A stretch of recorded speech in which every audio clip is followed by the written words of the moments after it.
ربنا ما خلقت هذا باطلا سبحانك فقنا عذاب النار.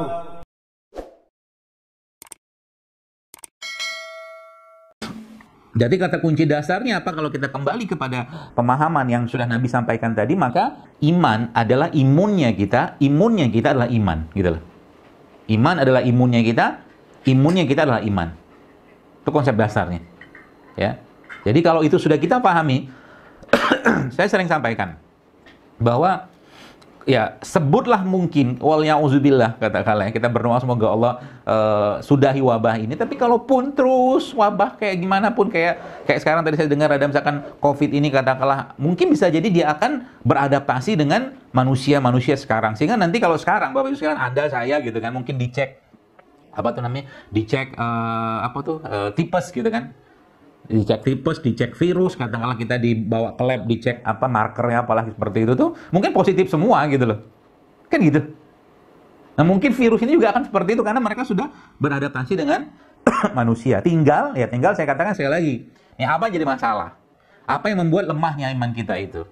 Ya. Nah, pertama saya harus katakan, kita akan luruskan niat Bapak sekalian.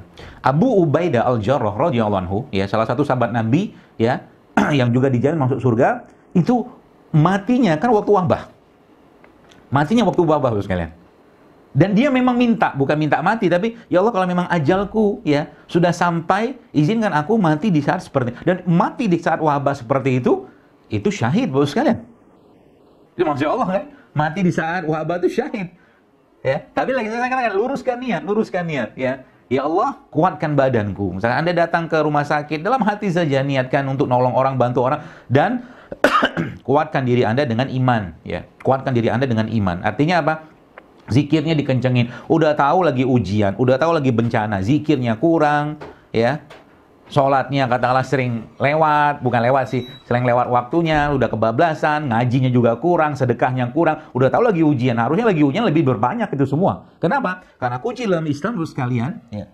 Ista'inu bisabri wassalah, ya, mintalah pertolongan kepada Allah dengan sabar dan sholat. Itu kata kuncinya. Jadi kayak sekarang ini misalkan kalau boleh saya katakan, berletih-letihlah Anda, ya. Misalkan Anda harus kerja di rumah sakit, tidak apa-apa. Luruskan niat, ya Allah, ya, aku niat ini untuk menebarkan ilmu yang kau berikan kepadaku agar lebih banyak manfaat pada orang lain. Jika aku mati di sini ya Allah, maka catatlah itu sebagai mati yang syahid. Kan keren tuh kayak begitu sekalian. Keren. Menurut saya itu kerennya itu apa ya? Kita jadi nggak was-was. Karena apa? Coba lihat, yang pakai masker, yang nggak pakai masker, yang pakai APD, yang nggak pakai APD, bahkan APD level 3 sekalipun, kalau memang ajalnya kena virus ini tetap akan kena kan?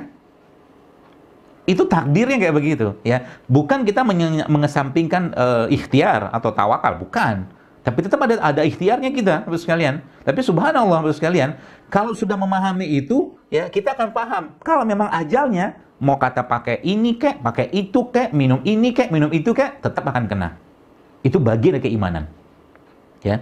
Jadi, kata Umar mengatakan, hidup kita itu pindah dari satu takdir ke takdir yang lain. Bukan penyakit yang membunuh kita.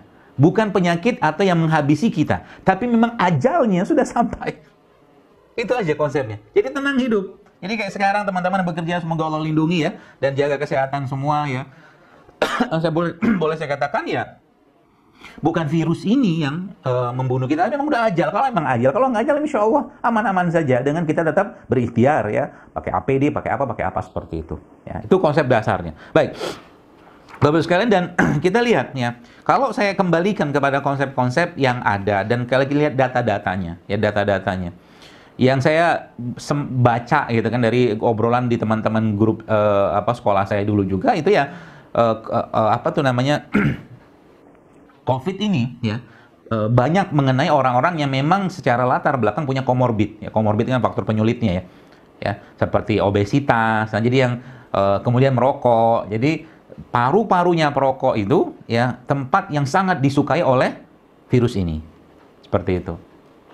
Tapi kalau kita kembalikan ke bahasa-bahasa saya di sini Bapak sekalian, bahasa-bahasa saya pakai di sosmed gitu kan. Ya, dalam Islam itu ada, dalam pengobatan Islam ya, ada namanya penyebab penyakit itu akibat terlalu banyaknya lendir. Ya, terlalu banyaknya lendir dalam tubuh. Maka saya beberapa kali udah saya posting itu. Jadi saya sarankan kepada teman-teman ya, teman-teman yang bekerja di rumah sakit mungkin yang sekarang masih bertugas aktif katakanlah menangani rumah sakit rujukan atau dimanapun, jangan pernah tinggalkan ya, jangan pernah tinggalkan rempah-rempah ya yang bisa membuang lendir. Yang sudah pernah saya share waktu itu ya. Paling sederhana itu ada beberapa resepnya. Kalau yang paling sederhana itu adalah bunga lawang sama kapulaga. Bunga lawang sama kapulaga. Ya, bunga lawang tahu ya. Bunga lawang sama kapulaga. Ya, kemudian atau kalau enggak juga Anda bisa pakai jahe, lengkuas, serai. Nah, itu resep buang lendir tuh. Kenapa? Lendir itu masalah kalau Anda yang kerja di ICU ya. Kan jadi masalah tuh lendir. Nah, pertanyaan lendirnya dari mana gitu kan. Ini yang sering-seringnya itu orang nggak aware gitu kan. Ya lendir yang muncul dari makanan-makanan yang bersifat dingin atau lembab. Ya, salah satunya minyak-minyakan. Jadi kalau mau kerja di rumah sakit, katakanlah mungkin di klinik, saran saya jangan coto Makassar dulu lah. Jangan coto Makassar dulu. Kenapa coto? Coto kan ada santannya. Ya, coto ada minyaknya juga. Ya, makan dikit, nanti pulangnya aja ya. Sebab nanti muncul lendir dari situ. Udah coto Makassar tambah lagi dengan nasi. Nasi juga lembab lagi, dingin lagi. Ya. Jadi kalau makan coto Makassar ya guyonannya saya dulu ya. Ambil itunya apa? Jeruk nipisnya. Yang jeruk nipisnya diambil satu mangkok gitu kan. Nah, minta air air putih ya, hangat kepada yang di restoran itu. Nah, jeruk nipisnya diperes-peres. Nah, bawa madu dari rumah, aduk-aduk. Minum segelas, minum 2 gelas. Sampai badannya udah cukup dengan air, nah kita pulang dari tempat cotonya. Ya, ini guyon aja. Ya, jadi itu makanan-makanan membentuk lendir ya. Tadi, kayak tadi minyak-minyakan, tepung-tepungan, ya. Kemudian juga makanan-makanan olahan. Dan yang menarik Bapak Ibu sekalian, ya. Bapak Ibu pernah, semoga sudah, tapi mungkin belum ya. Makanan terbaiknya penduduk bumi ini sebenarnya sudah disampaikan oleh Rasulullah sudah ada di surga gitu kan. Jadi gini. Nanti menyebutkan ada beberapa jenis makanan atau minuman di surga ya. Ada jahe, ada susu, ada khamar. Coba di surga itu ada khamar yang tidak memabukkan.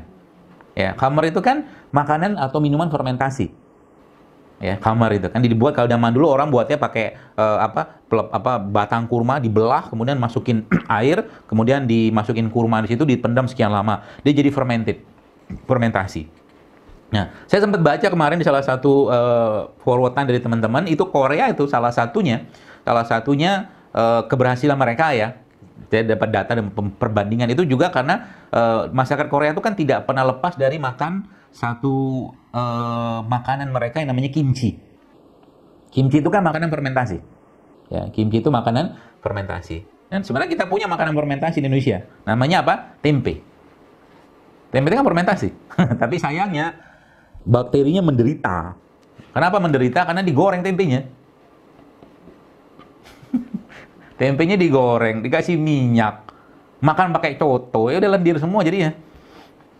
Gitu, nggak tahu saya di sana makan contohnya pakai tempe nggak sih. Jadi kalau mungkin secara simpel gitu kan, Bapak Ibu yang bekerja dan nggak bekerja juga sekarang itu masya Allah ya, pagi-pagi itu bikin bubur tempe. Saya pernah buat tempe itu. Sekarang ada potong-potong dadu kecil-kecil gitu, kemudian masukin dalam mangkok gitu kan ya secukupnya aja lah. Lalu taburin madu, kasih garam Pak Bu. Itu coba dimakan pagi-pagi, masya Allah. Luar biasa itu efeknya ke badan, mengenyangkan dan menguatkan imun. Kenapa? Kita harus pahami Bapak sekalian bahwa 80% sistem imun kita itu kan adanya di pencernaan. Maka benerin pencernaan. Jangan zaman sekarang ini di saat kondisi kayak begini, jangan lemahkan pencernaan lagi. Kayak mungkin yang minumnya suka masih minuman kemasan gitu kan, atau mungkin minuman tinggi gula, minuman olahan yang tidak sehat, itu masya Allah Bapak sekalian, efeknya ke badan akan melemahkan.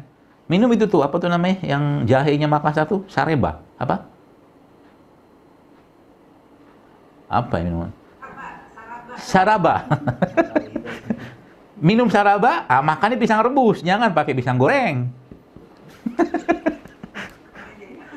Iya kan? Saraba, oh itu Masya Allah sekalian, luar biasa itu. Ya, jadi, tapi sarabanya itu jangan pakai kental manis ya, pakainya gula aren, pakai madu. Sana kan pakai kental manis itu Pantai Losari itu. Pakai santan juga, Dok. Kenapa? Ada pakai santan Wah, juga. pakai santan oke. Santan, coba baca penelitian itu bagus sekali bos sekalian. Asal jangan dipanaskan. Kalau Anda pernah lihat dalam postingan saya namanya Golden Turmeric Latte. Golden Turmeric Latte ini pakai santan. Pakai santan, pakai kunyit. Nanti bisa Anda pakai. Itu salah satu minuman terbaik untuk pencernaan. Jadi santan itu saya pernah share waktu itu pas saya posting ya. Itu luar biasa bosan efeknya. Apalagi santannya Anda apa tuh ya? Postingan saya waktu itu ada makanan di Medan itu. Ada teman saya cerita, jadi beras itu, beras mentah ya, nggak usah dimasak, nggak usah ditanak. Itu direndam sebentar dalam air ya, bersihkan beras organik tentunya, kemudian di blender, dihancurin, terus direndam dalam santan. Nanti dibuat kayak bola-bola apa gitu. Itu makanan terbaik untuk jantung itu, subhanallah. Asal jangan santannya dipanaskan kayak rendang.